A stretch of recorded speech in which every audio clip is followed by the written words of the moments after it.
कृष्ण चैतन्य प्रभो नित्यानंद श्री अद्वैत। अन्यथा गोव्रजे तस्य स्मरणीयं न चक्ष्महे स्नेहानुबन्धो बन्धूनां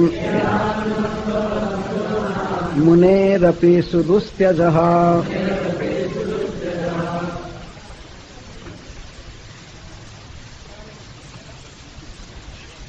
अन्ये स्वार्थकृता मैत्री जावदर्थ विडम्बनम् पुंभी स्त्रीषु कृता यद्वत् सुमनः स्वीव षट्पदैः निःस्वं त्यजन्ति गणिका अकल्पं नृपतिं प्रजः अधीत विद्या आचार्यं ऋत्विजो दत्त दक्षिणाम् खगावीत फलं वृक्षं भुक्त्वा चातिथयो गृहाम् दग्धं मृगास्तथारण्यम् जारा भुक्त्वा रतां स्त्रियाम् इति गोप्यो हि गोविन्दे गतवाक्काय मानसः कृष्णदूते व्रजं जाते उद्धवे त्यक्तलौकिकः गायन्त्यः प्रियकर्माणि रुदन्त्यश्च गतह्रियः तस्य संस्मृत्य संस्मृत्य यानि कैशोरबाल्ययोः।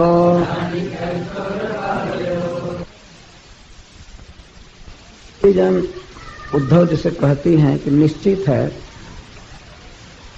कि आपका ब्रज में आगमन आपके स्वामी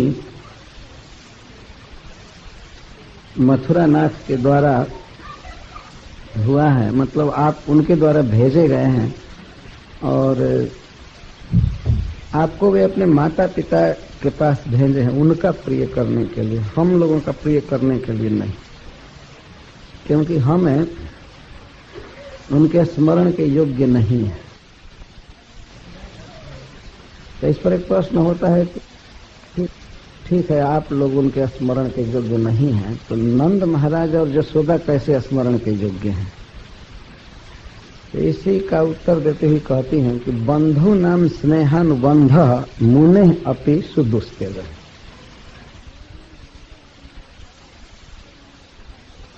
महाराज और यशोदा के प्रेम का वर्णन कर रही हैं। श्री कृष्ण उनके बंधु, उनके देह से उत्पन्न है। तो इस संसार में स्वाभाविक देखा जाता है कि देह से जो उत्पन्न हुआ है उसमें प्रीति रहती है, प्रेम रहता है, स्नेहानुबंध रहता है।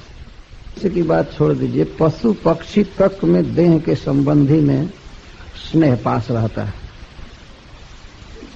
और अन्यों के साथ जो मित्रता होती है वो अर्थकृता होती है और बंधुओं के साथ जो स्नेह होता है वो अर्थकृत नहीं होता है, अपने आप होता है। लोक में देखते हैं बच्चा कितनी भी गलती करे, कुछ भी करे, लेकिन माता पिता का सहज स्नेह होता है क्योंकि वो बंधु है, देह का संबंधी है। अन्य से जो देह संबंध से व्यतिरिक्त लोग हैं उनके साथ यदि कोई संसार में मित्रता जोड़ता है तो अर्थकृता मैत्री होती है। अर्थ का अर्थ प्रयोजन, मतलब, अपने मतलब से की जाती है। तो जी कहें कि ठीक है, जब तक मतलब नहीं सधता है, जब तक प्रयोजन सिद्ध नहीं होता है, तब तक तो मैत्री रहती है ना। तो श्री गोपीजन कहते नहीं नहीं, तो वो भी मैत्री नहीं रहती है। मैत्री विडम्बनम, अर्थ विडम्बनम, जावद अर्थ विडम्बनम। विडम्बनम का अर्थ है अनुकरण, नाटक। जब तक अर्थ नहीं सधा है तब तक कोई किसी से प्रेम करते हुए देखा जाए तो वह प्रेम नहीं है, प्रेम का अनुकरण मात्र है। और जब अर्थ सध जाता है तब तो अनुकरण तक नहीं होता है। पहले तो अनुकरण कर रहा था विडंबनम, लेकिन अर्थ अपना मतलब सध गया तो मतलब निकल गया तो पहचानते नहीं। श्री गोपियों ने वास्तव में प्रीति का, स्नेह का उद्घाटन किया और उन्होंने सिद्ध कर दिया कि हमारा स्नेह कृष्ण के प्रति सच्चा है। तो गोपीजनों के कहने का आशय है कि जो देह का संबंध है उसमें तो स्वाभाविक प्रीति चलती है, और देह का संबंध नहीं है तो उसमें प्रेम लोग नहीं करते हैं, और करते हैं तो नाटक करते हैं। तो देखा गया है कि कोई स्त्री सब प्रकार से पति की सेवा कर रही है, लेकिन थोड़ी सी गलती हो जाए तो लोग छोड़ देते हैं स्त्रियों को। ऐसा देखा गया है संसार में। और देह के साथ इतनी ममता है, अहंता है कि देह से अगर देह का संबंधी है तो बहुत प्रिय, जैसे पुत्र, वो बंधु हुआ, उसके साथ बंधन। तो मुनियों के लिए भी देह के संबंध का पास छोड़ना कठिन है। तो जो मुनि है वास्तव में संसार का मनन करके संसार के संबंध की अनित्यता, असारता का जो रात दिन मनन करते हैं, और जिनका मन परब्रह्म में, भगवान में रम रहा है, वे लोग भी देह के संबंध के बंधन में रहते हैं, स्नेह के बंधन में रहते हैं। और फिर अभी जिसको कामना हो, राज प्राप्ति की कामना हो, जैसे कृष्ण, अभी संसार में आसक्ति है तो वो कैसे छोड़ देंगे देह का स्नेह। तो वे याद किए हैं अपने माता पिता की, इसीलिए आपको यहाँ भेजे हैं, ये कहने का ये आशा है। उक्त हेतु भवतीसु अपि समान इत्याशंका निवृत्त्यर्थम बंधुना मिति उत्तम। अगर उद्धव जी कहें नहीं, जैसे नंद बाबा के प्रति स्नेह है भगवान कृष्ण का, या नंद बाबा का स्नेह कृष्ण के प्रति है, वैसे ही तो आप लोगों का भी स्नेह कृष्ण के प्रति है और कृष्ण का स्नेह आप लोगों के प्रति है। तो कहते हैं नहीं, इसीलिए वो बंधु शब्द दे रहे हैं, बंधु ना, और अनुपद लगा रही हैं, स्नेह अनुबंध। अनुबंध का अर्थ होता है बहुत टाइट बंधन, बहुत दृढ़ बंधन। क्यों कोई इस संसार में किसी की सेवा कर रहा है, कपड़ा दे रहा है, लत्ता दे रहा है, पाल रहा है, पोस रहा है, इसलिए कि हमारे देह से उस बच्चे का पालन माँ कर रही है, पिताजी कर रहे हैं, इसलिए कि उनके देह से। तो इसको दैहिक स्नेहानुबंधन कहते हैं। तो अनुबंध पदोपादान संबंधेन सह जात से स्नेह से संबंध निवृत्त्यैव निवृत्ति भवति। यहाँ जो अनु है, जैसे ही जीव को देह मिलता है और देह का संबंधी होता है, जन्म के साथ ही सहज, ज के साथ, सहज का अर्थ होता है जन्म के साथ ही जो हो उसको सहज। सह माने साथ, ज माने जन्म। तो सहज स्नेह का पास होता है जो देह का संबंधी है, और जब तक संबंध रहता है तब तक स्नेह रहता है। औपाधिक भ्रमस्य जावत उपाधि सत्व नियमात अतएव तत्व विदाम अपि जावत देह तावत तत्र स्नेहानुवृत्ति उपलभ्यते। जब तक उपाधि है तब तक औपाधिक भ्रम रहता है।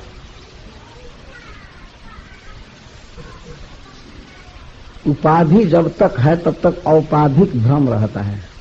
जैसे जब तक किसी को देह है प्राकृत, तब तक देह में आत्म भ्रम रहता है, रहेगा।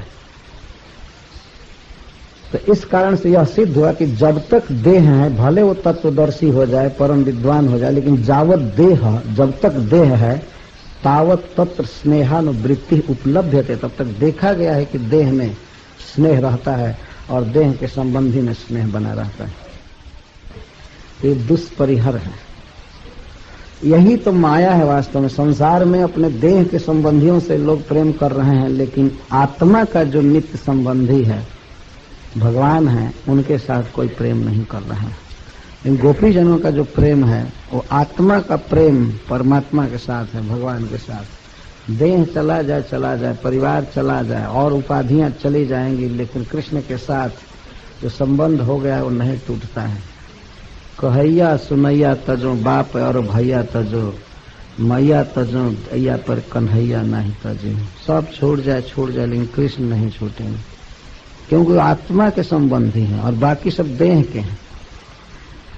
तो गोपीजनों के यहाँ कहने का अर्थ यह है कि इसी देह के स्नेह के कारण, अपने बंधुओं में स्नेह के कारण वे आपको भेजे। नंद बाबा का उनके प्रति अतिशय प्रेम है। और अन्येषु मैत्री अर्थकृता, जो देह के अतिरिक्त बंधु व्यतिरिक्तेषु अस्मद् विधेषु देह संबंध रहितेषु, हमारे जैसे जो लोग हैं उनके प्रति कोई प्रेम करता है, तो हम तो देह के संबंधी हैं नहीं, इसलिए जो मैत्री होती है, जो स्नेह होता है, वो अर्थकृता होता है। हम सब जानते हैं कृष्ण हमसे प्रेम किए, वो क्यों किए? वो अपने प्रयोजन से प्रेम किए। कार्य निमित्त या प्रार्थनीय पदार्थ जब तक नहीं मिला तब तक प्रेम था। नहीं तो हम उनकी स्थिति को जानती हैं या किस तरह से हम लोगों ने उनकी सेवा, लेकिन चले गए छोड़कर। और याद भी किए तो देह के संबंधी की याद किए, हम लोगों की याद नहीं की। तो अन्येषु अर्थकृता मैत्री, वास्तव में भगवान कृष्ण का जो प्रेम है गोपीजनों के समान, वो गोपीजनों के समान ही निरुपाधिक है। किसी कार्य से, किसी निमित्त से नहीं हुआ, वो सहज है। जैसे मैं उस दिन फूल का उदाहरण दिया था, फूल में सुगंध सहज होती है, स्वाभाविक। वैसे ही गोपियों में सहज कृष्ण प्रेम है और कृष्ण में सहज गोपीजनों के प्रति प्रेम है। पूर्व राग होता है, प्रेम उत्पन्न होते हुए देखा जाता है, लेकिन वह केवल लौकिक रीति मात्र है। वास्तव में वे नित्य पति हैं कृष्ण, और वे नित्य प्रियाएं हैं, नित्य पत्नियां हैं। तो यहाँ जगत में लीला करने के लिए भगवान अपने परिकरों को लाए हैं, तो उनमें सहज ही गोपियों के प्रति स्नेह है और गोपियों का कृष्ण में। परंतु संसार में क्या है, इसका पर्दाफाश श्री गोपीजनों के मुखारबिंद से भगवान करा रहे हैं। देख लीजिए संसार का प्रेम क्या है कहीं भी, तो अर्थकृता मैत्री, न तो बंधुसु इव स्वाभाविकी इत्यर्थ। अन्यों के साथ, देह के अतिरिक्त जो लोग हैं उनके साथ जो मैत्री की जाती है वो प्रयोजन बस की जाती है। बंधुओं में जो स्वाभाविक प्रीति होती है उस तरह नहीं होती।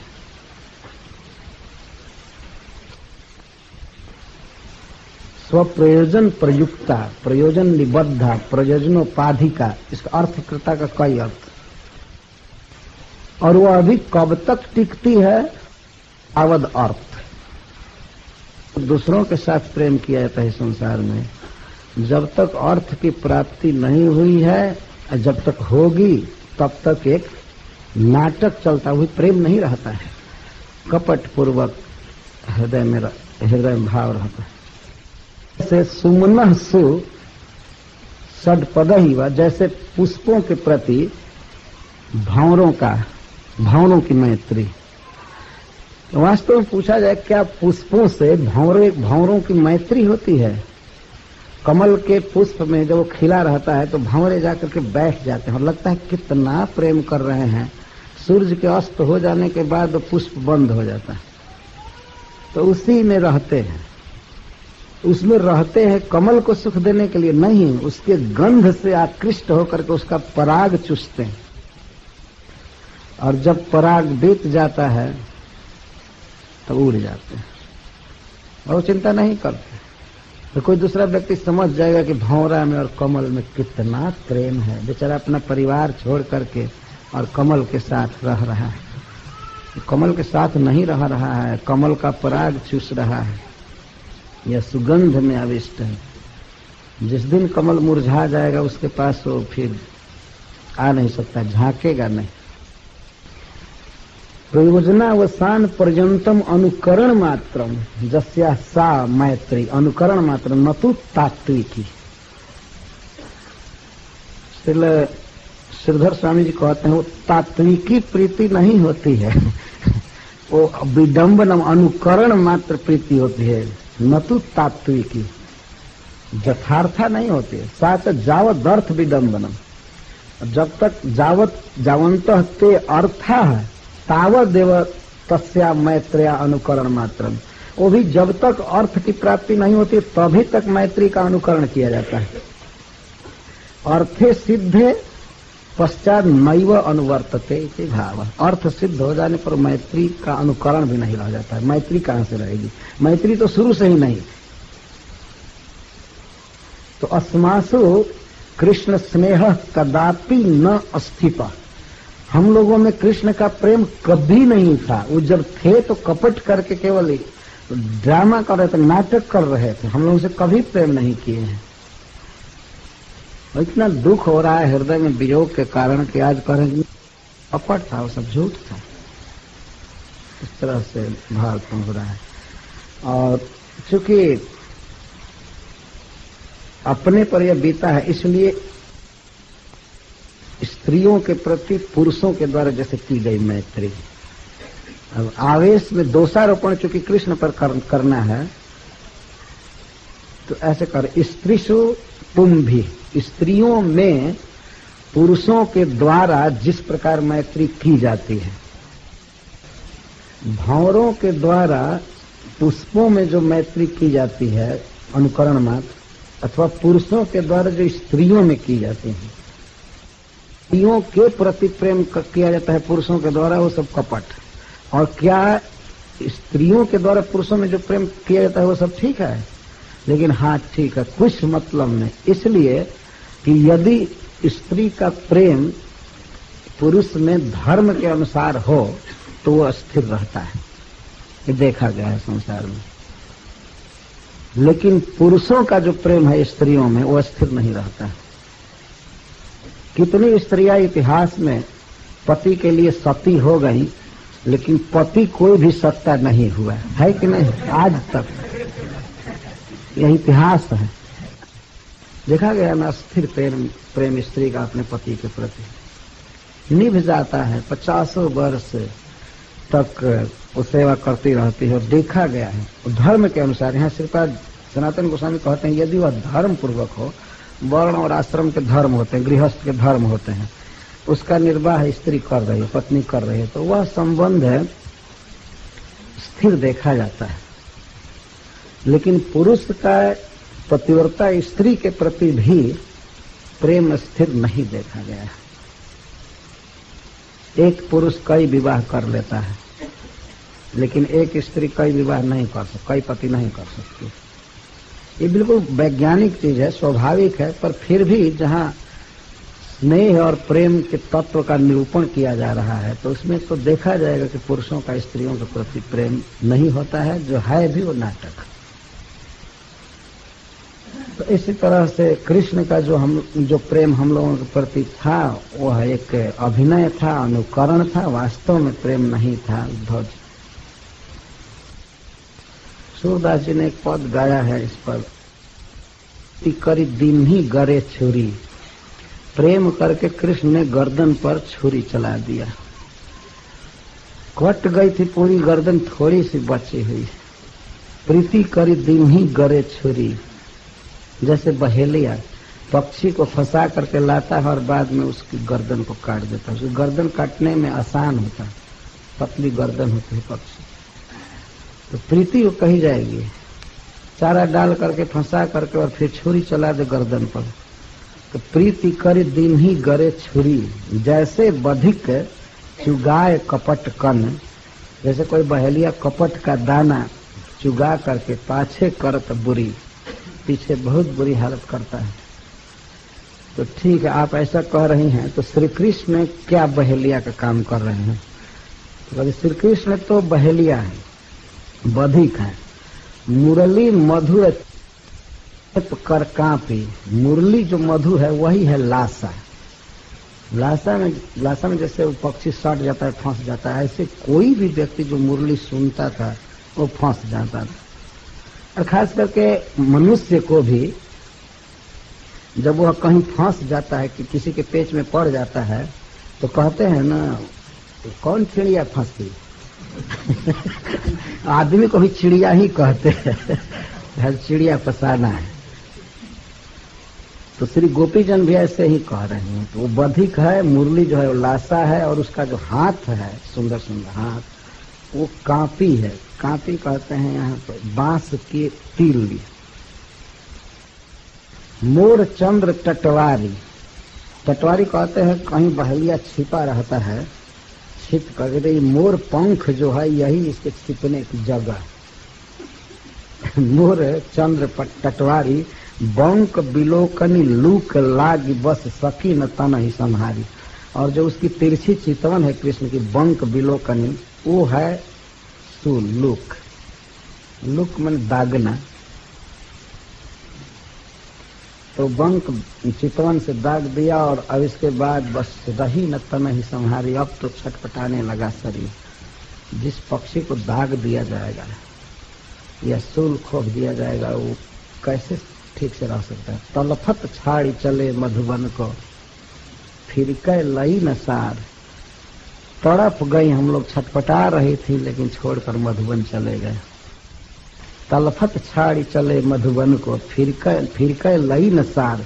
सार मतलब खबर। सुधे फिर सूरदास व कुशल तरोवर फेर न बैठी डार। अब फिर ये पक्षी जिसको उन्होंने बेधा, वो चिड़िया फिर कुशल तरुवर पर नहीं बैठ सकी, कुशलता नहीं हो पाई आज तक। जैसे वो मारी हुई पक्षी को तो बहेलिया प्राय ले जाते हैं, लेकिन ये बहेलिया ऐसा है कि सब बेध करके मार करके सबको यहीं तड़पता हुआ छोड़ करके चला गया। और वो चिड़िया फिर कुशल तरुवर पर नहीं जा सके, कुशल नहीं हुआ, फिर वो वृक्ष पर नहीं बैठ सके। तो जो पक्षी वृक्ष पर बैठने की शक्ति न रखे उसकी बहुत दुर्दशा मानी जाएगी। तो सूरदास जी का एक पद है, प्रीति करी दीन्ही गरे छुरी। प्रीति करी दीन्ही गरे छुरी। जैसे बधिक चुगाय कपट कन। जैसे बधिक चुगाय कपट कन। पाछे करत बुरी। प्रीति करी दीन्ही गरे छुरी। प्रीति करी दीन्ही गरे छुरी। मुरली मधुर चेप कर कांपी।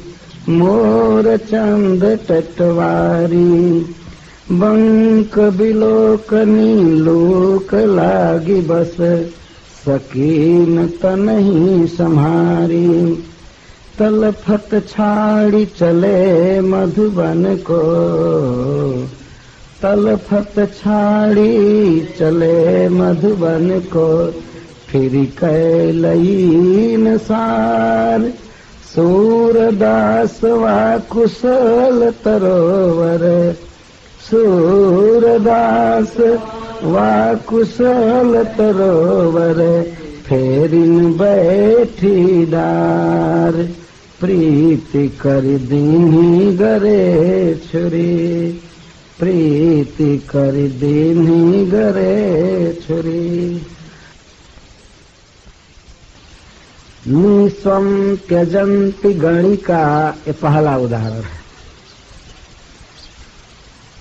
वेश्याएं निर्धन पुरुष को त्याग देती है। वही पुरुष जो पहले धनी रहता है और वेश्याओं को धन देता है, लेकिन कुछ काल के बाद यदि वह गरीब हो जाता है, धनहीन हो जाता है, तो वेश्याएं उससे प्रेम नहीं करती। तो पहले तो यह आया था कि पुरुषों के द्वारा स्त्रियों में किया गया प्रेम कपट होता है, सच्चा नहीं होता है। तो यहाँ पर स्त्रियों की क्यों निंदा कर रही हैं? ये स्त्रियों में भी गणिका के कर रही हैं।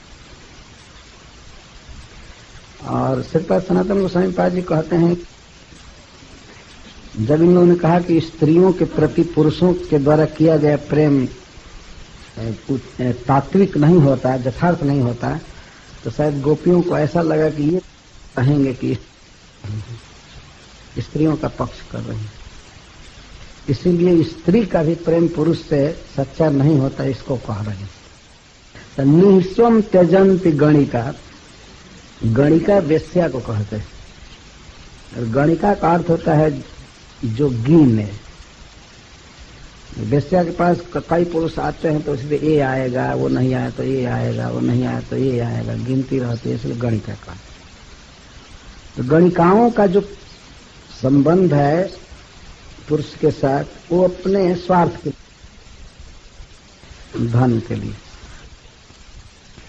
और वही व्यक्ति जो पहले वेश्या को बहुत धन दिया है, परंतु अब धन उसके पास नहीं रह जाता है, तो उस व्यक्ति से वेश्या का प्रेम नहीं रहता है। अखंडानंद सरस्वती ने अनुवाद किया, धत्ता बता देती है ना? धत्ता बता देती है, इतना ही चाहती है, क्योंकि उसको पैसा से प्रयोजन है, पैसा वाले से नहीं। पैसा वाले से वो नाटक मात्र होता है उस समय, जब तक उसके पास पैसा रहता है, लेकिन पैसा खत्म हो जाता है तो त्यजंती।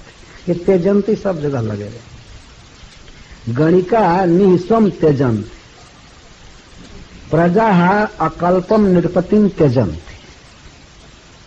प्रजा समझते हैं नागरिक, देशवासी, वो तब तक राजा को स्वीकार करते हैं जब तक राजा प्रजा का पालन करता है, समर्थ रहता है, धन होता है उसके पास, पालन की शक्ति होती है। बहुत तरह से पालन किया भी है, नहर बनवाना और क्या क्या करना, अकाल के समय अनाज बांटना, सीमा पर मिलिट्री खड़ा करके और सुरक्षित रखना प्रजा को। इस तरह से राजा पालन करता है। एक बार ये सूरतदास गा रहे थे, धरती से सोना उपजे कुदरिया के होख से, देशवा आजाद बा तलवरिया के नोक से। देश में हम लोग सुख से खा रहे हैं, पी रहे हैं, भागवत सप्ताह कर रहे हैं, पर कुछ जवान खड़े हैं सीमा पर और वे हमारी रक्षा कर रहे हैं। तो देशवा आजाद बा तलवरिया के नोक से, तलवार के नोक से देश आजाद है। ये राजा का कर्तव्य है कि वह बाहरी आक्रमण को रोक करके और हमारी सुरक्षा करता है। लेकिन जनता ऐसी है वो कि राजा कितना पालन किया है, क्या किया है, उसको नहीं देखती है, राजा से प्रेम नहीं करती है। पालन करवाना चाहते हैं कि हमारा पालन कर दे, हमारा कुछ कर दे, लाखों लांछन सह करके, अखबार में लाखों आलोचना सह करके राजा पालन करता है। लेकिन प्रजा थोड़ी सी बात के लिए, जब प्याज आलू के चलते वो राजा को हटा सकती है, तो और क्या नहीं कर सकती। यह अभी ताजी घटना हुई है, इसलिए मैं कह रहा हूं। तो पहले से ही ये चला आ रहा है। आज से 5000 वर्ष पहले श्री गोपियां इस बात को कह रही हैं कि प्रजा अकल्पम निरपतिम त्यजंती। वंश परंपरा से पालन किया है राजा प्रजा का कई तरह से, लेकिन प्रजा हमेशा पालन देखती है। जब पालन करने में असमर्थ हो जाता है तो उसको नहीं चाहती, नहीं त्यजंती। उसको पालन से प्रेम है, राजा से नहीं।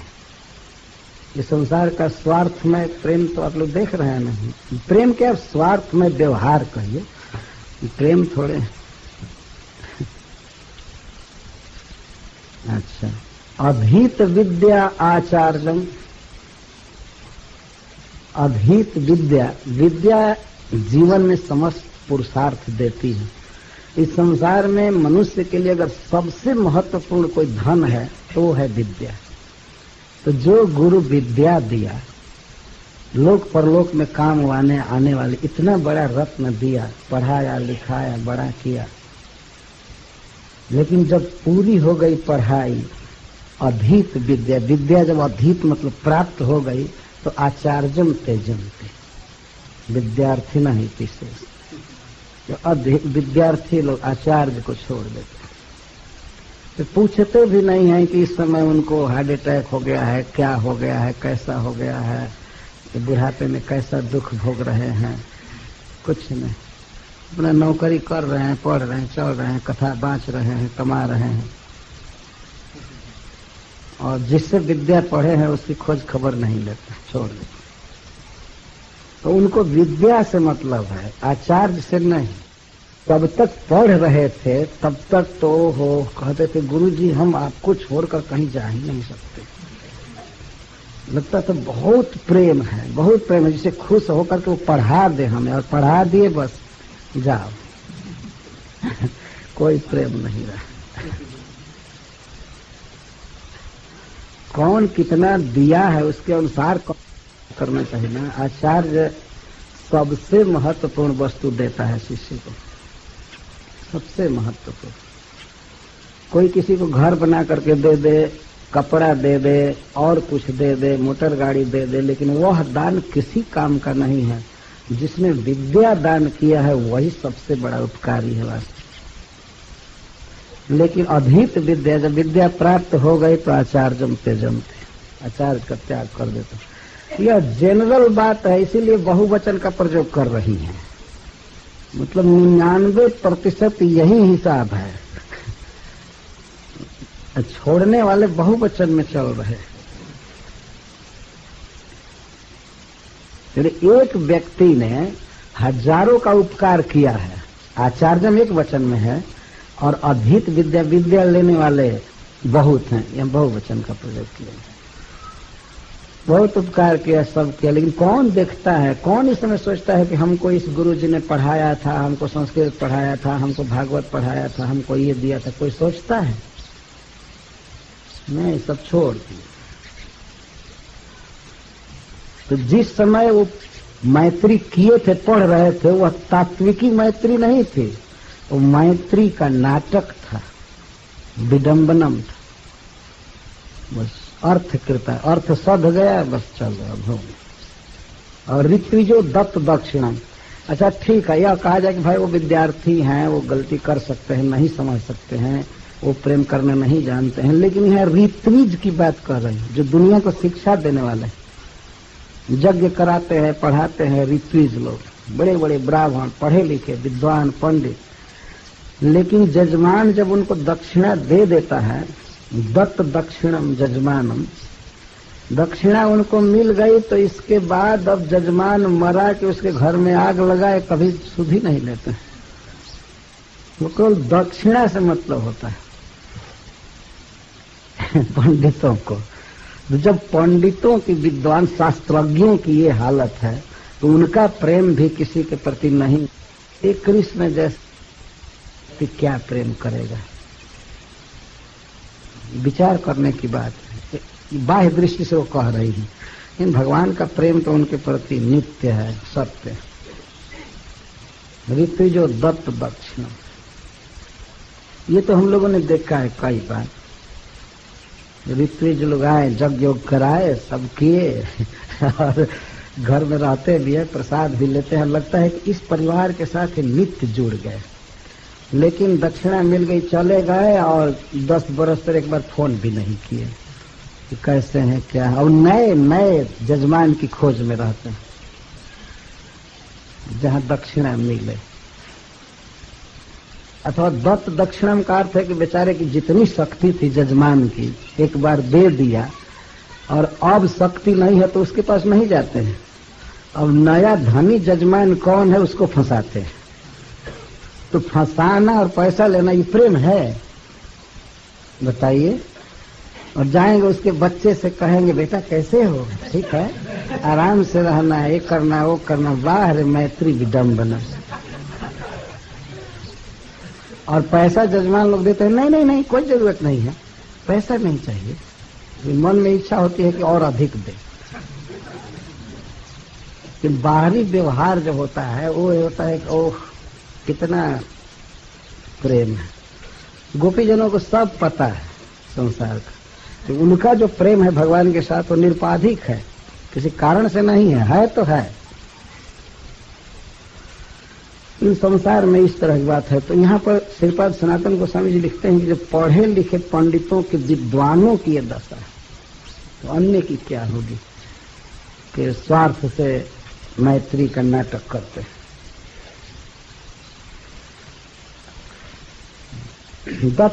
दत्ता दक्षिणा जैन तम जजमानम ऋत्विज याजका त्यजंती कदाचित अदत्ता दक्षिणा जैन तम तत्समीपम अपनी न गच्छन्ति। अगर दक्षिणा नहीं दिया है तब तो मतलब त्यागने की बात तो बहुत दूर, त्याग तो देते हैं, कभी पास भी नहीं जाते। दक्षिणा दे दिया है फिर भी उसका त्याग तो करते हैं, कभी कभी ऊपर से घूम आते हैं। इस शहर में गए हैं तो जजमान दिया था तो चलो उसको भी कुछ फोन कर ले, घूम ले, ऐसा कर लेते हैं। लेकिन जो नहीं दिया है तब तो इस तरह की बात। आचार्यम ऊपर, आचार्य किसे कहते हैं? संस्कृत का एक श्लोक है, उपनीयत यह शिष्यम वेदम अध्यापय द्विजः स रहस्यम तदंगम च तमाचार्यम प्रचक्ष। जो शिष्य का उपनयन संस्कार करके और उसको रहस्य और अंग के साथ वेद पढ़ाता है उसको आचार्य कहते हैं। इत्युक्तम स्वयं सर्व पुरुषार्थ हेतुभूत विद्या प्रदायकत्वात् परमोपकारिणम आचार्य। जिसने समस्त पुरुषार्थों को सिद्ध करने वाली, प्राप्त कराने वाली विद्या को दिया है, वो परम उपकारी आचार्य को भी विद्यार्थी छोड़ देते हैं। और आगे कहते हैं, खगाबीत फलम वृक्षम भुक्त्वा चाथितयो गृहम दग्धम मृगास्तथारण्यम जारा भुक्त्वा रताम स्त्रियम। बीत फलम वृक्षम खगा त्यजन्ति। बीत फलम वृक्षम, विगत फलम वृक्षम, विगतानि फलानि जस्मात् तम वृक्षम। जिसके फल पूरा पूरा बीत गया, एक भी नहीं रह गया है, उसको विगत फल बीत फलम कहते। गत फलम, बीत फलम दोनों का एक ही अर्थ। खगा पक्षी, खगा का है एक स्पेशल भाव चक्रवर्ती पाजी करते हैं। खे भ्रमंत, आकाश में जो भ्रमण करते हैं देखते रहते हैं कि कौन वृक्ष में फल है कौन में नहीं है, तो जिसमें फल होता है उसी पर बैठते हैं। भले बगीचा का माली उनको उड़ाता रहे लेकिन देखते हैं तो आकर बैठ जाते हैं, उससे वृक्ष पर आते हैं। तो खग इसीलिए कहा गया उनको। खे भ्रमंतः फलानी दृष्टवा तदर्थम आगता। फल देख करके अब पहुंच जाते हैं, चे चे चे चे करते हुए आते हैं और खाते हैं। छुत पीड़िता फलवंतम वृक्षम सेवमाना। भूख से व्याकुल रहते हैं और रोज उड़ उड़ करके आकर के खाते हैं, सेवन करते हैं। लगता है कि वृक्ष से इनका बहुत प्रेम है, मनसाइन रख रहे हैं, बहुत प्रेम है वृक्ष के साथ। परंतु तद अपगमे, जब ही फल का अपगम होता है, बीत जाता है, तो तम वृक्षम त्यजन्ति, छोड़ देते हैं। तो उनको फल से प्रेम था, फल से मतलब था, वृक्ष से नहीं। लेकिन उस समय वृक्ष पर ऐसे बैठते थे जैसे लगता था इसके परिवार के हैं, यहीं रहते हैं, यहीं रहते हैं, यहीं जीवन मरण है इनका। तो खाने के लिए टिके हुए हैं वृक्ष का फल, और फल बीता बस चल त्यजन। यहाँ फल से उपलक्षण भी लेना चाहिए कि छायाद्यर्थिनस्तु तद रहितम इत्यस्यापिदम उपलक्षण। फलार्थी फल बीतने पर चला गया, और यदि छायार्थी है तो जब पता होता झड़ गया तो छाया नहीं रहा तो वो भी वहां से डेरा डंडी हटा लेता है, वो भी उस वृक्ष से प्रेम नहीं करता।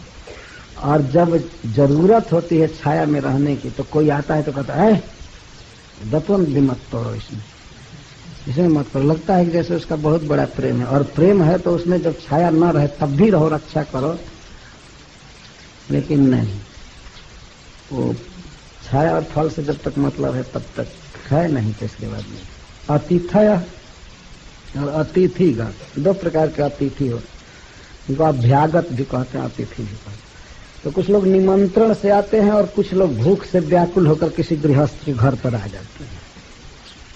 है ना, ऐसे राह चल रहे हैं, भूख लग गई तो सोचे चले यहाँ खा ले। तो किसी अतिथि के यहाँ निमंत्रण से, किसी गृहस्थ के यहाँ निमंत्रण से या भूख से लोग आते हैं, अतिथय बहुवचन में। भोजनार्थ में वह आगता, भोजन के लिए ही आए हैं, लेकिन भुक्तवा जब खा लेते हैं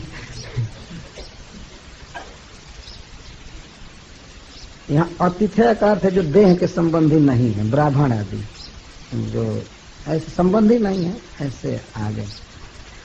तो भुक्तवा खाते हैं और ऊपर से दक्षिणा सत्कार आदि भी लेते हैं। भोजन के बाद भी कुछ रुकते हैं, इसीलिए कह रही है। और पूरा हो गया बस त्यजंती। और आजकल के गृहस्थ कहते भी है 1 मिनट रुकते, 1 मिनट रुकिए, तो के लिए 4 थे। तो वो दक्षिणा के लिए रुकते हैं। बस भोजन हो गया, दक्षिणा मिल गई है, बस गृहम त्यजंती। भोजनादि दात्री गृहम त्यजंती, ये अर्थ है। तो घर या घर का मालिक दोनों को एक करके कह रही है, गृह को छोड़ देते हैं, मतलब उसको छोड़कर चले जाते। गृहिणी शब्द क्यों कह रही हैं? गृहस्थम कहती। तो गृह इसलिए कह रही हैं कि गृह को छोड़कर चले जाते हैं, मतलब वो चल दिए और उसी समय कुछ दूर गए हैं और कहीं घर में आग उग लगे, उपद्रव हो, फिर भी नहीं लौटते, वो चले। ये भी नहीं सोचते कि इसी घर में खाए हैं, पैसा लिए हैं, चले बुझा में रहे या जल गए हैं तो कुछ दिन रहे, इनको सहारा दे, कम से कम दक्षिणा वाला पैसा भी तो लेकर के कुछ प्रसाद दे उनको। नहीं, त्यजंत, गृहम त्यजंत। इस प्रकार का एक कपट प्रेम संसार में। ये पूर्णतः सत्य बात कह रहे हैं। भोजन करने से पहले तो ऐसा समाचार पूछते हैं बच्चों से, स्त्री से, सबसे। लगता है कि इस घर के ये पक्का संबंधी, और वह केवल भोजनांत दक्षिणांत मैत्री रहती। तथा शब्द इसमें आया है, दग्धम मृगस तथा इन सब के लिए नहीं। तथा मतलब जितने भी जगत के और उदाहरण हैं, समुच्चय में लगा हुआ है, समुच्चय में। और जितना आप अपने मन से सोच लीजिए, इसी तरह से मृगाः अरण्यम त्यजन्ति, दग्धम अरण्यम त्यजन्ति। मृग, हरिण या पशु कोई नव तृणार्थम आगता, नए नए घास को देख करके आते हैं। उनको भोजन से मतलब रहता है, खूब खाएंगे, पिएंगे, फुदकेंगे, रहेंगे। लेकिन जब तक उस वन में रहते हैं तो यही लगता है कि यही इसी वन के निवासी हैं, इसको छोड़ करके नहीं जाते, खूब प्रेम करते हैं। उसी वन में उत्पन्न भी होते हैं। जस्मिन बने उत्पन्न वृद्धिम च गता, उसी वन में जन्म हुआ, उसी वन में बढ़े। लेकिन फिर भी कितने वर्षों तक वो वन उनको पोसा हो, लेकिन ज्यों ही दग्धम, ज्यों ही आग लगती है, वन को बुझाते नहीं है, छोड़कर भाग जाते हैं दूसरे वन में, अरण्यम। क्योंकि उपयोगा भाव, तो अब उपयोग नहीं रहा, दग्धम अरण्यम। तो अग्रे संपत्ति संभावनायाम अपनी अल्पोपयोगम आशंक्य। ये भी नहीं सोचते हैं कि चलो फिर बरसात आएगी तो फिर इसमें घास हो सकता है, ये नहीं सोचते हैं। भाग ही जाते हैं और मन में सोचते हैं कि अब यहाँ क्या रहना है। ये दग्ध अरण्य नहीं हुआ, घास पात भी समाप्त हो गया तो चले जाते हैं दूसरे वन में। और दग्ध का ये नहीं कि पूरा वन जल गया, वन का एक कोना भी जला तो भाग जाते हैं, नहीं सोचते चलो थोड़ा सा जला है तो यहाँ रहे। तो उनका उस वन से प्रेम नहीं है, वन के घास पात से प्रेम। जारहा, जार पुरुष, लंपट पुरुष गण।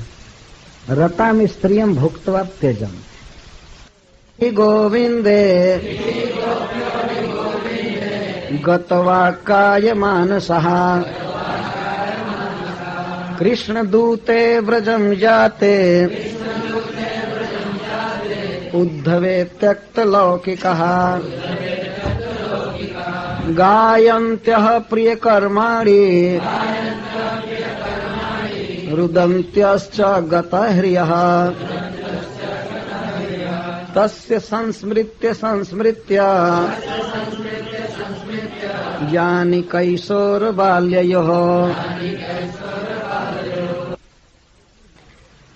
इस प्रकार जब कृष्ण के दूत उद्धव जी ब्रज में आए, गोपियां केवल रोती ही रोती रहती थी, गतह्रिय हो गई।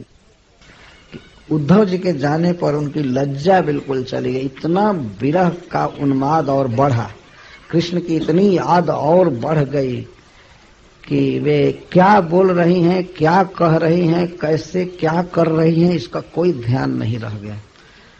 कृष्ण में, गोविंद में गत वाक्काय मानस।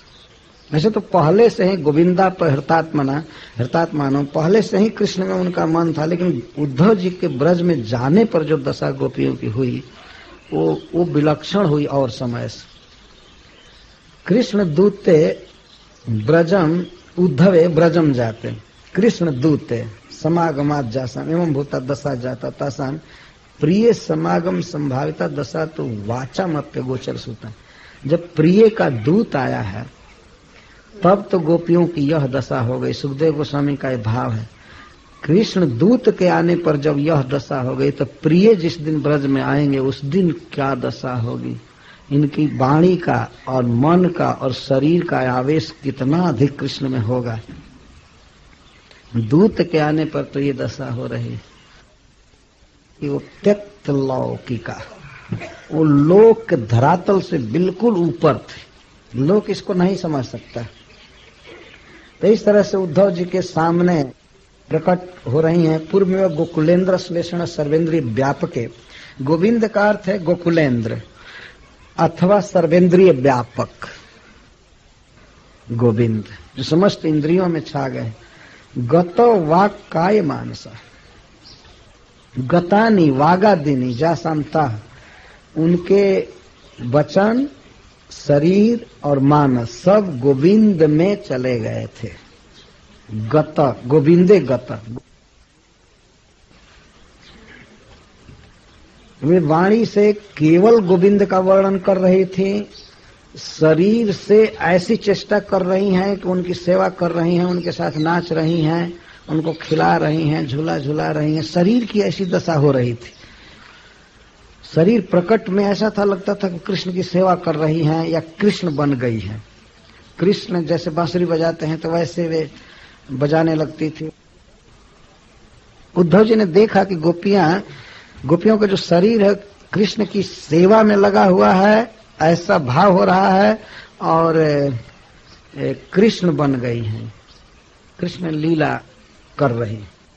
तो लौकिका और गतह्रिय शब्द बता रहा है कि वे क्या बोल रही हैं, क्या कह रही हैं। अब वहां लोक मर्यादा और लज्जा आदि का कोई प्रश्न नहीं। तो प्रेम में जैसे जैसे लीला की स्फुरणा हो रही है वही मुंह से निकल रहा है।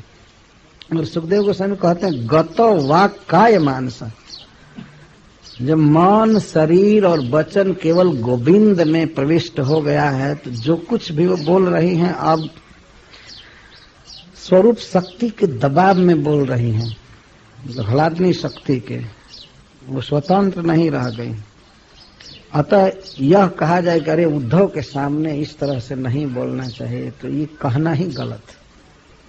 वो दूसरा राज्य है, दूसरा धरातल है, बिल्कुल अलौकिक, अप्राकृत। गायन्तः प्रिय कर्माणि रुदन्त्यश्च गतह्रियः तस्य संस्मृत्य संस्मृत्य जानि कैशोर बाल्ये। अपने प्रियतम के कर्मों को गायंत, गाने लगी। उद्धव जी से बातचीत कर रहे हैं, तब तक तो लगती है गाने। या गोवर्धन धारण हो, दवानल पान हो या काली दमन हो, रासलीला, लगी गाने उनके सौंदर्य के विषय में, करुणा के विषय में, माखन चोरी के विषय में, क्षीर हरण के विषय में, वो लगती हैं गाने। और उद्धव जी सब देख रहे हैं, ये अवाक रह करके देखने लगते हैं इनके प्रेम को, और उनको अद्भुत सुख मिल रहा है। प्रेम का विकार जब सामने प्रकट होता है उस महाभागवत के, तो तो अपने को परम धन्य मानने लगे। आगे यह वर्णन आएगा। सुखदेव गोस्वामी कहते हैं कि गोपियों की दशा को देख करके उद्धव को इतना सुख मिला, इतना सुख मिला, और अपने को धन्य मानने लगे जैसा कभी कल्पना नहीं किए थे। अयंत प्रिय कर्माणी और रुदंत्यश्च गतहृय, लाज तो चली ही गई थी, लगी रोने उच्च स्वर से, हे कृष्ण, हे प्रियतम, हे ब्रजेंद्र नंदन, और कई कई तरह से गा गा करके उनके सामने रोने लगे। और रो रो करके कुछ कह रही हैं बीच बीच में। कृष्ण रो रो करके उद्धव जी से कह रही हैं, कृष्ण से कह रही हैं। कैशोर बाल्य जो है, दोनों के बीच में पौगंड अवस्था है भगवान की। सब समय भगवान लीला करते हैं, कर्म करते हैं। बचपन में बचपन जैसी लीला करते हैं। माँ जसोदा ने इन लीलाओं का बहुत आस्वादन किया है।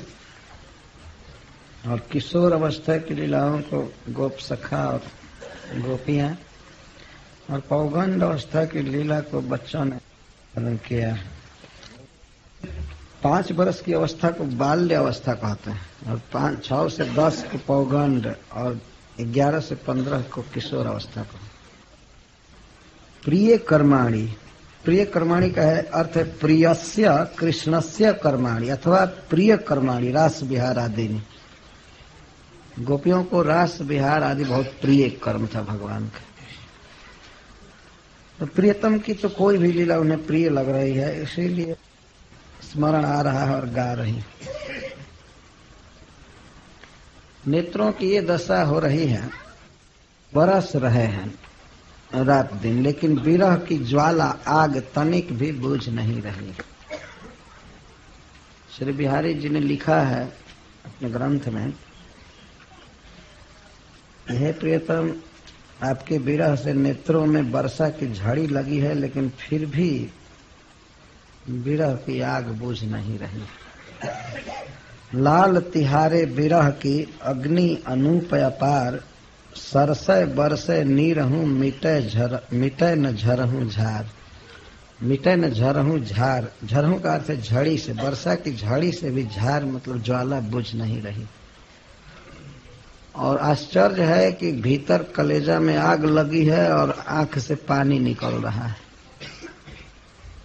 ये कविता में कहते हैं, जब हृदय में आग लगी है तो आग लगने पर तो पानी उत्पन्न होगा नहीं, लेकिन जितनी आंच हृदय में है उतना ही पानी नेत्रों से निकल रहा है, और पानी इतना अधिक बरस रहा है फिर भी आग बुझ नहीं रही। बात करने लगी गोपियों के विलाप के कुछ पद सूरदास जी दर्द।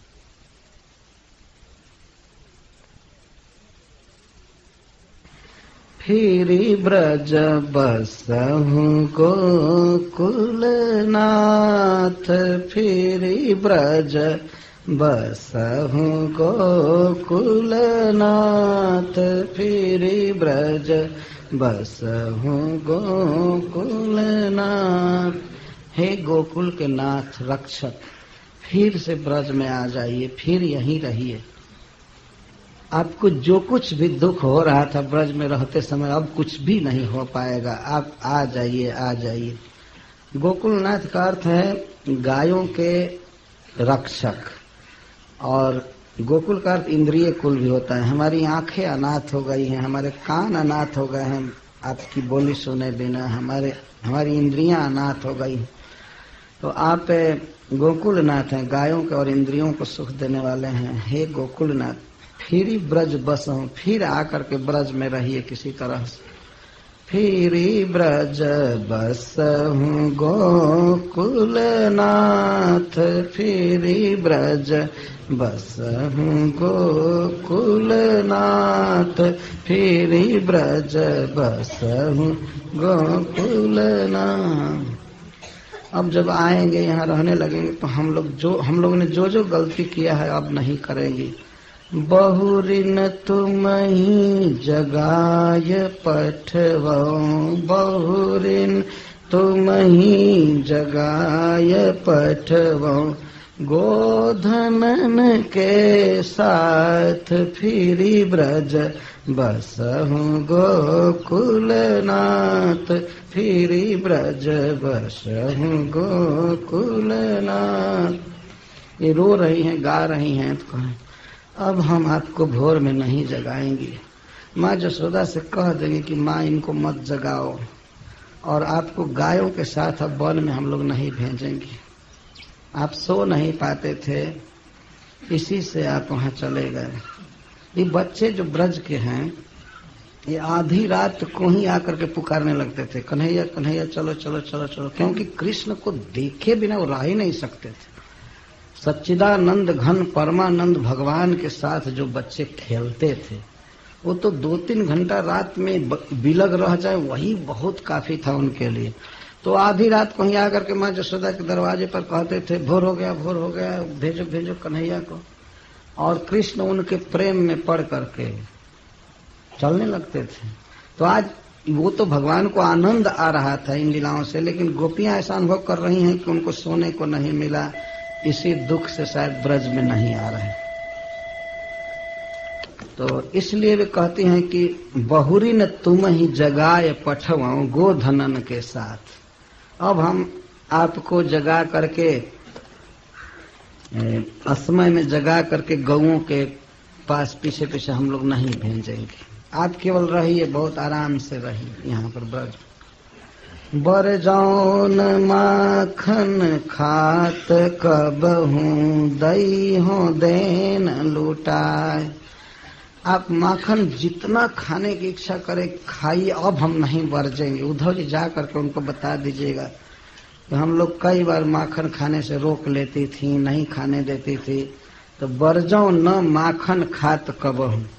अब जितना मन करे माखन खाए, नहीं बरजेंगे। यहाँ तक कि दईहों देन लुटाए, लुटाए देन दईहों, वो जितना लुटाना हो बानरों को किसी को लुटाए, हम नहीं रोकेंगे।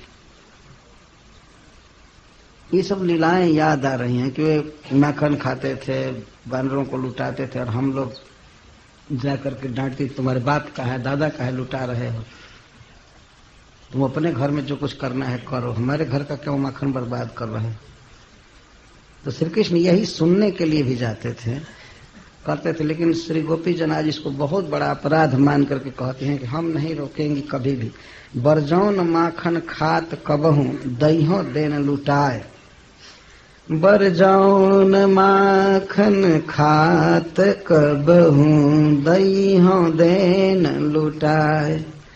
लुटा देना हम लोग खुद ही स्वीकार करेंगे, हम लोग देंगे। जितना माखन लुटाना चाहें वो लुटा रहे, हम लोग देंगे उनको। कबहू न दईहों उराहनो जसुमती के आगे जाए। हे उद्धव जी जाकर उनसे कह दीजिए कि अब हम लोग माँ जसोदा के पास कभी उलाहना नहीं ले जाएंगे, कभी उरहन नहीं देंगे, कभी कृष्ण के प्रति शिकायत नहीं करेंगे। बराबर रोज रोज कृष्ण के पास शिकायत करने जाती थी, वो कृष्ण की झूठी बात सुनने के लिए। वास्तव में जब हम लोग उलाहना देती हैं तो कृष्ण क्या कहते हैं, कैसे बोलते हैं, उस लीला को देखे बिना नहीं रहा जाता था। तो अब उसी को अपराध मान रहे हैं। प्रेम की ऊंची तरंग में जब मधुर भाव से भरे हुए भक्त में भगवान का ऐश्वर्य उदित होता है तो दैन उत्पन्न हो जाता है। जैसे अर्जुन जब विराट रूप देखे तो लगे कहने कि मैं आपको सखा कहा था, जदुनंदन कहा था, आपको सारथी बनाया, बहुत भारी अपराध किया, एक किया, हमको क्षमा कीजिए। एक चाहे 1000, खाते समय, सोते समय, बैठते समय जो भी अपराध किया वो हमको माफ कीजिए। वो अपराध नहीं तो भक्ति थी, भगवान उसी में आनंदित रहते थे। लेकिन आज कृष्ण के प्रति जो व्यवहार श्री गोपी जनों ने किया है उसको अपराध मान रही हैं। कहते हम कभी माता जसोदा को उलाहना देने नहीं जाएंगे। आप जितना माखन खाना हो खाइए, लुटाइए। अब कह दीजिए ये बात कि अब गोपियां आपको कोई उलाहना नहीं देंगे, चलिए। तो क्या वे इस कारण से नहीं आ रहे थे? अब गोपीजनों के मन में है कि इसी कारण से वे नहीं आ रहे। तो इसीलिए निवेदन कर रही हैं। बरजौन माखन खात कबहू दईह देन लुटाए, कबहू न दईह उराहन, जसमती के आगे जाय, फिर ब्रज बसहु गोकुलनाथ, फिर ब्रज बसहु गोकुलनाथ। दौरी दामन देऊंगी, लकुटीन जसमती पान। अब हम लोग माँ जसोदा के हाथ में रस्सी नहीं देंगे।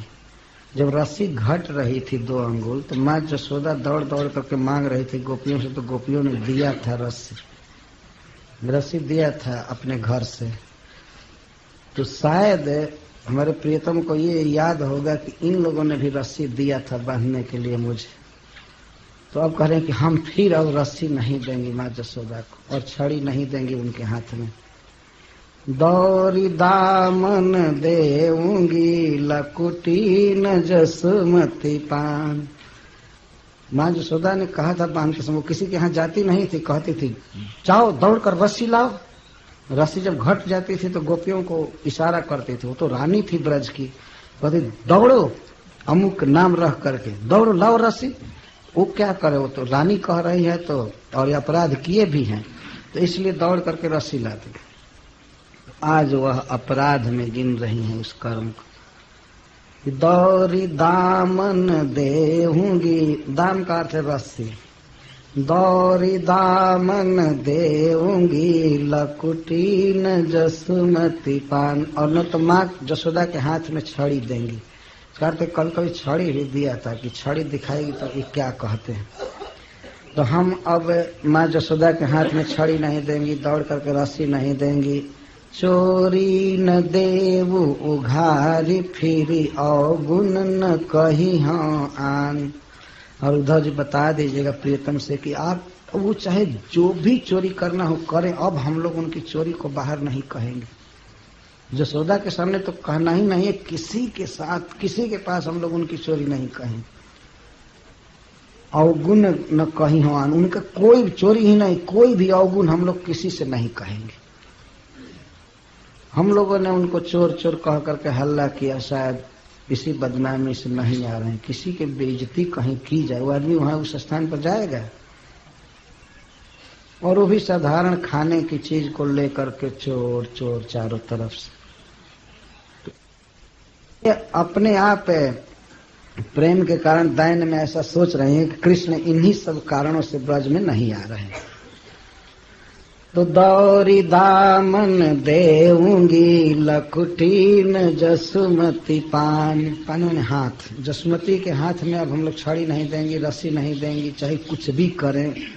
चोरी न देऊं उघारी, उघारी का अर्थ उनके चोरी का भेद हम नहीं खोलेंगे, अब किसी से नहीं कहेंगे। अवगुण न कही हाँ आन, और उनका अवगुण किसी से नहीं कहेंगे। और फिर कभी कभी हठ करती थी, मान कर जाती थी गोपियां, विशेष करके राधा रानी। तो कहती हैं करी हूं न तुम सो मान हठी, हठी हूं न मांगत दान। हे प्रियतम, हे ब्रजेंद्र नंदन, हम आपसे अब कभी मान नहीं करेंगे, आपसे कभी मान मैं नहीं करूंगी, मैं रूठूंगी नहीं। और आप जब दान मांगेंगे दान घाटी में गोवर्धन जी में, तो हम हठ नहीं करेंगे कि नहीं देंगे। आप एक बार मांगेंगे तभी दे, बिना मांगे हम आपको दे देंगे अब दान, हम अब नकारेंगे नहीं। करी हूं न तुम सो मान हठी, हठी हूं न मांगत दान। हम आपसे मान नहीं करेंगे कभी, और न दान मांगने पर हठ करेंगे, जरूर दे देंगे। कही हूं न मृदु मुरली बजावन, करन तुम सौगान। और हम अब कभी भी आपको बांसुरी बजाने के लिए नहीं कहेंगे। बांसुरी बजाने में मेहनत पड़ती थी, सांस फूलती थी, इसीलिए आप नहीं आ रहे हैं। और हम लोगों के कहने से कई बार बांसुरी बजाते थे। हम अब आपको बांसुरी बजाने के लिए नहीं कहेंगी, आपको गीत गाने के लिए नहीं कहेंगे। करी कही हूं न चरणन देन जावक। अब मैं अपने चरण में मेहंदी लगाने के लिए उनको कभी नहीं कहूंगी। राधा रानी कह रही, मैं उनसे श्रृंगार करवाती थी तो मैं कभी भी उनको अपने चरण में जावक लगाने के लिए नहीं कहूंगी, मेहंदी आदि लगाने के लिए नहीं कहूंगी। गुहन बेनी फूल, और अपने जूड़ा में, अपने बालों में मैं कभी फूल गूंथने के लिए उनको नहीं कहूंगी। कही हूं न चरणन देन जावक, गुहन बेनी फूल। कही हूं न करन सिंगार, बट तर बसन जमुना कूल। मैं अपना श्रृंगार करने के लिए कभी उनको नहीं कहूंगी। आज भी श्रृंगार बट है जमुना जी में, वृंदावन में श्रृंगार बट। तो बट के निकट, बट के तले में मैं कभी उनको श्रृंगार करने के लिए नहीं कहूंगी। बसन जमुना को के निकट रह करके और श्रृंगार बट के नीचे मैं अपना श्रृंगार करने के लिए उनको नहीं कहूंगी। आप जा करके कह दीजिएगा जिससे वे आ जाए। सब जगह लगेगा फेरी ब्रज बसहु गोकुल नाथ, फेरी ब्रज बसहु गोकुल नाथ, फेरी ब्रज। करी हूं न तुम सो मान, हठी हठी हूं न मांगत दान। कही हूं न मृदु मुरली बजावन, करन तुम सो गान। फिरी ब्रज बसहु गोकुल नाथ, फिरी ब्रज बसहु गोकुल नाथ। कही हूं न चरणन देन जावक, गुहन बेनी फूल। कही हूं न चरणन देन जावक, गुहन बेनी फूल। कही हूं न करन श्रृंगार, बट तर बसन जमुना कूल। फिरी ब्रज बसहु गोकुल नाथ, फिरी ब्रज बसहु गोकुल नाथ। भुज भूषण जुत कंध धरि कै, रास नृत्य न कराऊं। फिर मैं अपनी भुजा को आपके कंधे पर नहीं रखूंगी कभी भी। हमारी भुजा में चूड़ियां रहती हैं, कंकड़ रहते हैं, आपके कोमल कंधे पर गड़ते होंगे। मैं कभी अपना बाह आपके कंधे पर नहीं रखूंगी। भुज भुज भूषण जुत कंध धरि के, रास नृत्य न कराम। मैं आपसे नाचने के लिए नहीं कहूंगी, आपसे रास नृत्य नहीं कराऊंगी, आपके कंधे पर भुजा नहीं रखूंगी। आप हमारे कंधे पर भुजा रखिएगा, आपके कंधे पर मैं भुजा नहीं रखूंगी। अब राधा रानी संकेत गांव जहाँ है, संकेत वन में बैठ करके श्री ललिता जी विशाखा आदि में से किसी को भेजती थी कि जाओ प्रीतम को बुला लाओ। तो रात में आने में कांटे पैर में लगने का भय, ऐसा वो सब लोक लज्जा भी कई। तो कहती हैं अब नहीं बुलाऊंगी, मैं दुख सह लूंगी, लेकिन अब उनको कह देना कि मैं इस तरह से उनको नहीं बुलाऊंगी। भुज भूषण जुत कंध धरि के, रास नृत्य न कराऊं। हूँ संकेत निकुंज बसी के, दूती मुख न बुलाऊं। फिरी ब्रज बसहु गोकुल नाथ, फिरी ब्रज बसहु गोकुल नाथ। एक बार जुदरस दिखवहु, प्रीति पंथ बसाय। चंवर करऊं चढ़ाय आसन, नैन अंग लगाय। फिरी ब्रज बसहु गोकुल नाथ। एक बार आइए आप ब्रज में, प्रीति पंथ बसाए, मैं प्रीति के पंथ पर आपको बसा करके और आपको चमर डुलाऊंगी, आसन पर बैठा करके आपको पंखा झलूंगी। मुझे बहुत अफसोस है कि मैं आपकी सेवा नहीं की। नयन अंग लगाए मैं अपना शरीर और नेत्र लगा करके, मतलब आपको अपने नयन में रखूंगी, आपकी सुरक्षा करूंगी, आपकी सेवा करूंगी। देहु दर्शन नंद नंदन मिल नहीं की आस, सूर प्रभु की कुंवर छवि को मरत लोचन प्यास, फिरी ब्रज बसहु गोकुलनाथ, फिरी ब्रज बसहु गोकुलनाथ, फिरी ब्रज बसहु गोकुलनाथ।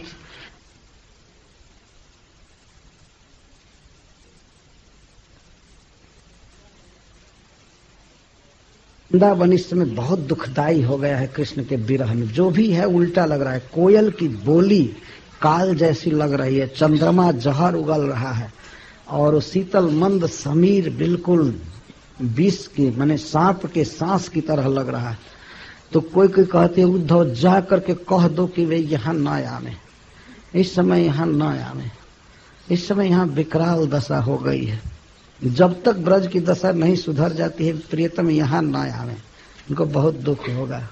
तो उसको कहती हूँ उधो इतनी जाय कहो, उधो इतनी जाय कहो, सब बल्लभी कहत हरिसो ये दिन मधुपुरी रहो। यहाँ पर सभी गोपियां कह रहे हैं उद्धव जी की इस समय हरि मधुपुरी में ही रहें, यहाँ न आवे। सब बल्लभी कहत हरिसो ये दिन मधुपुरी रहो। क्यों? ब्रज में आने में क्या दुख है? तो कहती हैं उद्धव जी से, आप देखते हैं उद्धव जी ना, आज काल तुम हूँ देखत हो तपत तरनी समचंद। आप भी देख रहे हैं कि चंद्रमा तरणी मतलब सूरज की तरह तप्त हो रहा है। विरह में चंद्रमा की किरणें बहुत दाहक होती हैं विरहिनी। आप तो देख ही रहे हैं उद्धव जी, आज काल तुम हूँ देखत हो, आज काल तुम हूँ देखत हो तपत तरनी समचंद। सुंदर श्याम परम कोमल तन क्यों सही है नंदनंद। वे रात के समय हम लोगों के साथ विहार करते थे, रास विहार। उनका बहुत सुकोमल शरीर है, श्याम सुंदर है, वे कैसे इस ताप को सह पाएंगे? इसलिए कह दो अभी वो उधर रहे, अभी वो मथुरा में ही रहे। सुंदर श्याम परम कोमल तन क्यों सही है नंदनंद।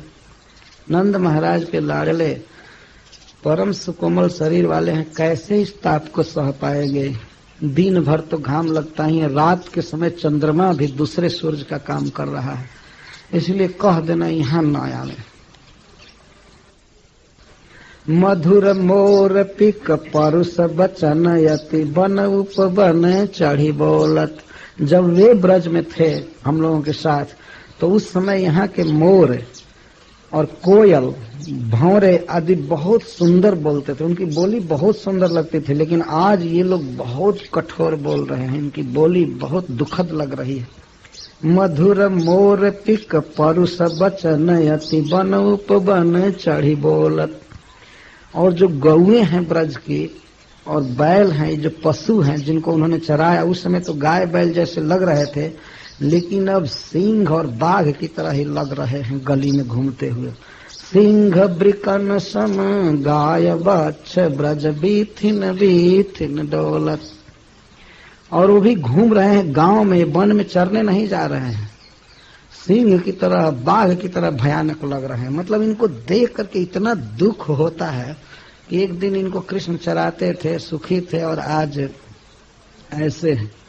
तो हमको तो ये बड़े भयावह लग रहे हैं, इसलिए उनको कह दो मत आवे। सिंह ब्रिकन सम गाय बच्छ ब्रज बीथिन बीथिन डोलत।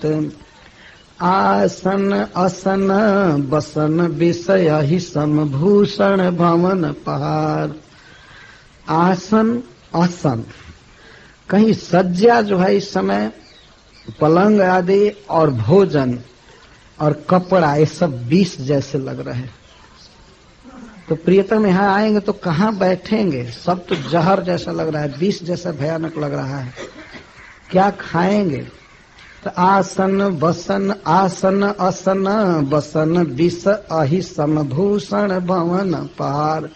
और भूषण हे उद्धव, ये गहने सांप जैसे लग रहे हैं। और भवन जो है वो भीषण पहाड़ जैसा लग रहा है, पहाड़ की गुफा जैसा जिसमें भयानक जीव रहते हैं। तो जित तित फिरत दुसह द्रुम द्रुम प्रति धनुष लिए शतमार। और जहां तहां प्रत्येक वृक्ष पर जब फूल और फलों से लदा हुआ है, ऐसा लगता है कि सैकड़ों कामदेव धनुष चढ़ा करके घूम रहा है इस ब्रज में। इसीलिए प्रियतम को बचाओ, आने मत दो यहाँ। मतलब भीतरी भाव है कि जरूर बुला लाओ, तुरंत लाओ, तुरंत लाओ। उनके बिना ही ये सब दशा है, उनके आते ही सब ठीक हो जाएगी। लेकिन उल्टी भाषा है, ये भाव में वही बोल रही हैं कि यहाँ कामदेव धनुष बाण लेकर के, हजार सैकड़ों कामदेव एक एक वृक्ष पर धनुष बाण लेकर के खड़ा है और मारने के लिए तैयार, इसलिए उनको यहाँ मत आने दो।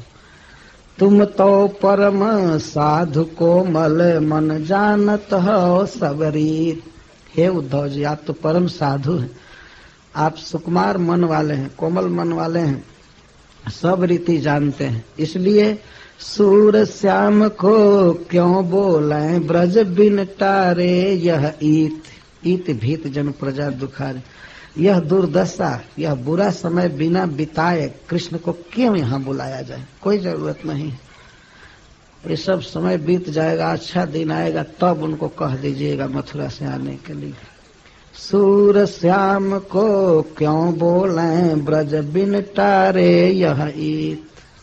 उधो इतनी जाय कहो, ये कह दो कि मत आवे। तो इस तरह से अद्भुत अलौकिक और असंगत बातें गोपीजन उद्धव जी के सामने बोल रही हैं। पर बीनो कैसे गाय दुई है हमारी राह, पद बीनो कैसे नाची फिर की रिझाई है। कह रहत न कर बदन बीनु कैसे चाखी, माखन बजाई बहन गोधन गवाई है। देखी सुनी कैसे दृग श्रवण भी नहीं आया, भोरे ब्रज बसीना की विपत्ति बराई है। रावरो अनूप को अलख रूप ब्रह्म, उदो कहो कौन दो हमारे काम आई हैं। कहो कौन दो हमारे काम आई हैं। कर बीन कैसे गाय दुई है हमारी वाह, पद बीनो कैसे नाची थिर की रिझाई है। कह रहत न कर बदन बीनु कैसे चाखी, माखन बजाई बेनु गोधन गवाई है। देखी सुनी कैसे दृग श्रवण भी नहीं आया, भोरे ब्रज वसीना की विपत्ति बराई है। रावरो अनूप को अलख रूप ब्रह्म, उधो कहो कौन दो हमारे काम आई है। उधो कहो कौन दो हमारे काम आई है। ये है भगवान के अंगों के साथ ममता, गाढ़ आसक्ति। कोई प्रश्न ही नहीं है कृष्ण के अलावा, ये निराकार और ज्योति और ये ध्यान करो। गाय दुहना है, नाचना है, माखन खाना है, गोवर्धन उठाना है, हाथ है ही नहीं तो कैसे उठाएगा? कभी फिर इंद्र वर्षा करने लगेंगे तो क्या होगा? तो वो ब्रह्म किस काम में आएगा? जहां तक आप ये कह रहे हैं कि हमें लाभ होगा, हमें शांति होगी, तो उद्धव जी हम अपनी बात बताती हैं कि कृष्ण के विरह में इतना सुख हो रहा है कि उस सुख के आगे आप जो बात बता रहे हैं वो हमारे लिए भयानक दुख है। बल्कि विरह में हम रहें, ऐसे ही बसेंगे ब्रज में, ठीक है, लेकिन आप ये सब मुक्ति आदि की बात मत कहिए। सरग न चाहे अपवर्ग न चाहे सुनो, भुक्ति मुक्ति दो सो विरक्ति उड़ाने हैं। स्वर्ग नहीं चाहती हैं, अपवर्ग नहीं चाहते हैं, भुक्ति मुक्ति दोनों से हमारी विरक्ति है। कहे रत्नाकर तिहारे जोग रोग माही, तुम्हारा जोग हमारे लिए रोग लग रहा है भयानक। तुम्हारे जोग रोग में तन मन शासन की सांसत प्रमाण है। हम तो तुम्हारे जोग में ऐसा देख रहे हैं कि शरीर को भी सांसत है और मन को भी सांसत, दुख ही दुख देख रही है। एक ब्रज चंद कृपा मंद मुस्कानी ही में लोक परलोक को आनंद जिए जाने। ब्रजचंद्र के कृपा में, स्नेह में, मुस्कानी में ही हम लोग लोक परलोक का आनंद जानते हैं। उनका हंसता हुआ एक बार मुख देखने को मिले, बस हमारे लिए सबसे बड़ा आनंद यही है। अरे जाके या वियोग दुख हूं में सुख ऐसो कछु, जिनके वियोग में भी कुछ ऐसा सुख है कि जाही पाई ब्रह्म सुख हूं में दुख माने।